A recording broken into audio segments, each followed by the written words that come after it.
Welcome back to OTB. John and Andres here to talk about the one and only, the legend, Harry Kane.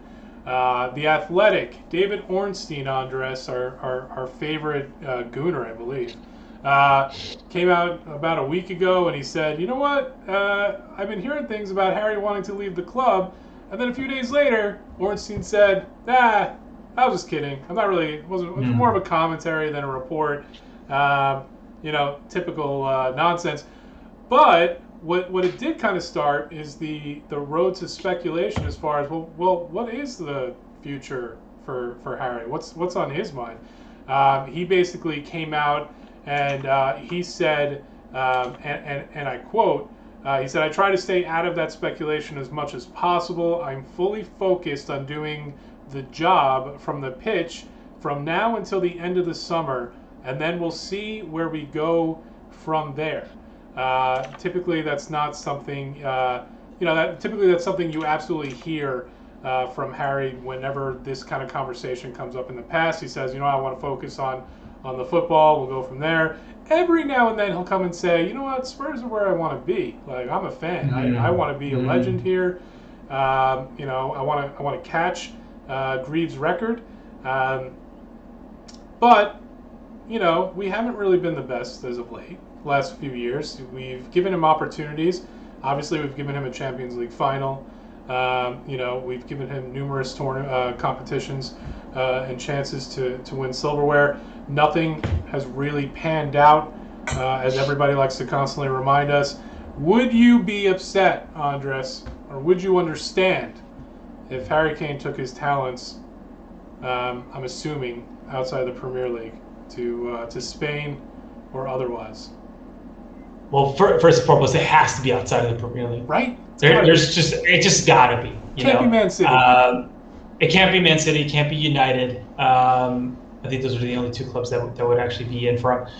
That said, I would be both upset and understand, right? Like, the dude has given us his prime years, and we've done as much as we can, given the circumstances of Spurs as a club. Yeah. But that being said, he's a serial winner, right? Like, he is always focused on challenging himself and pushing himself. And that's why I think, even though this season has been a tough one for Spurs, tough one for the footballing world in general, he's had an amazing season at Spurs. He is joint top scorer right now, has the most assists.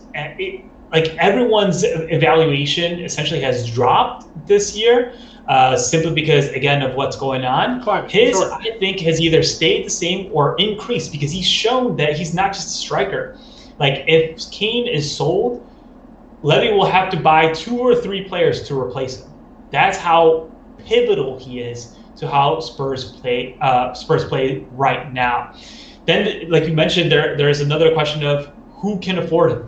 Who would actually be able to spend 100, 120 for Kane right now? That's what Ornstein said. It would be about 120 mil. There aren't that many clubs that can afford it. And, obviously when you look at the big clubs now, Bayern still running with Lewandowski, right? You're looking, PSG. I don't know that they're big enough, really. I guess they have Mbappe, but they're just, I don't know. I just don't feel like PSG's a spot, even with Poch there. And then you're looking at the 2 more likely contenders, which is Real Madrid. Perfect guy. I mean, you could just see him doing Benzema's job just slightly better, right? Yeah, right. And Barca, which they're still having their own financial issues, as you can see with just trying to keep Messi. So I don't know. I think even if the money was on the table, unfortunately, the one club that actually makes the most sense for them or has the ability to purchase him would be Man City. I just don't see Daniel making that move. Yep.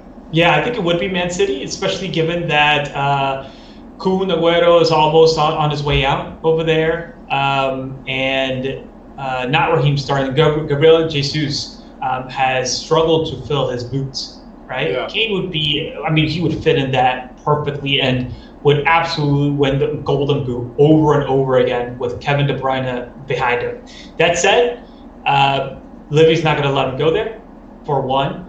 And 2, it's important to note that Kane has a long-term contract, and he's in the middle of it right now. I think it runs out in 2024, 2023. So for better or for worse, I think he's stuck at Tottenham. And I say stuck because like he may want to leave, but he just may not be able to. He's stuck at Tottenham for another season. 17 goals, 13 assists. Clearly he's on for a record season. He should be, as long as this keeps up. Outside of Ilkay Gundogan, he should be Premier League Player of the Year. Yeah, I don't know how you put a value on that year in and year out, as long as he stays healthy. I think the biggest worry for fans and for rival clubs and for everybody who would be interested in having HK on their squad would be his ankles. That's consistently been. Now we are, again, I'm going to knock on wood because I'm superstitious. We are once again incredibly lucky to have a mostly healthy Harry Kane this year, which is really what's been translating to this absolute monster performance. Normally around January, February, we start seeing Son or somebody else step in for the number 10 role because Kane is out injured. This time we have so far we've got nine games to go, and he's fit. I'm excited to see us finish strong, but I think that has to be a concern for a lot of people. He is getting up there, kinda in age. He's got one big contract probably left in his future before before time runs out on him and he joins the NFL. So yeah, I mean, there's just not a lot of options. I think it's and I get it. It's tough to say he's stuck at Spurs, but he almost is. I mean, happy or not, I'm assuming he's happy to be here. I'm gonna believe him when he says, "Hey, this is my club. This is where I want to be a legend." But even if it wasn't, what's the alternative? I don't think there is one right now. But quick pivot. Do you want Vinicius to stay and be a lieutenant under Kane? What do you think about that? Not at what, 30? 45. 45? Mm-hmm. No, not at 45. I don't think Spurs. If money's an option where we have to sell, they don't have that. What was that? Even if they wanted to, Spurs don't have that. But if Levy can negotiate and get that down, well, I think he's a good get. We were talking about potentially selling Lamela, and a bunch of other. Would you be okay selling somebody like Lamela so you can afford Carlos Vinicius? Yes, 100%. Yes, okay. And like I know we all love his Lamela, last match. Right? Coco is Coco. No one's replacing Coco, right? Coco is going to go down as a tier 2 legend for sure, right? But we got to start thinking about the future of this club. Harry Kane's not going to be around forever. Right. And we can't just be, looking for Soldados or, Vincent Janssen. Like, we finally have someone after so many years who can slot in well and also play alongside him, as we saw against Aston Villa. That's super exciting for me, and I'd love to see Vinicius stay at this club if the price is right. Yeah, $40 million backup is very expensive. That's steep. Right? But what about if it was 20? We could probably do a whole video on Troy Parrott, but I'm only throwing this out there. I'm still waiting for or even Dane Scarlett. I'm still waiting for our youth backup to come into play, because we cannot be spending $35-40 million on a backup striker that's going to play in mostly FA Cups and early round European opposition. And I know, yes, it's nice to have on the bench. Yes, it's nice to give Kane a rest every now and then.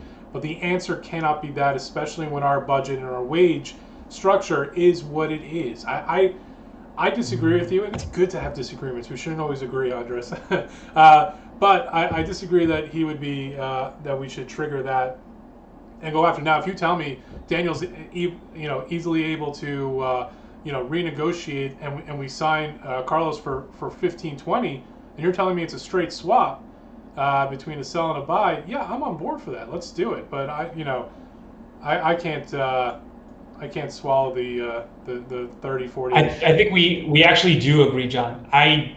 It wouldn't be possible for Spurs right now to spend $45 million on any player, much less a bench player. Right. But if there is an option there that Levy can say, hey, you guys aren't getting $45 million for this guy from anyone, right? I'll give you 20, maybe 25. and then go from there. I think Vinicius can grow to not just be a rotation player. He can grow to be a player that can start alongside Kane, as I said, as we saw against Aston Villa. So if he gets the price down, I think there's something worth discussing. If that 45 mil is locked, then it was nice seeing Vinicius play, but of course we're going to see other options. You know what? I don't even think he cares. I think he's in a fantasy world right now. I mean, maybe a year and a half ago, was he playing third tier football somewhere? He thought he was about ready to quit.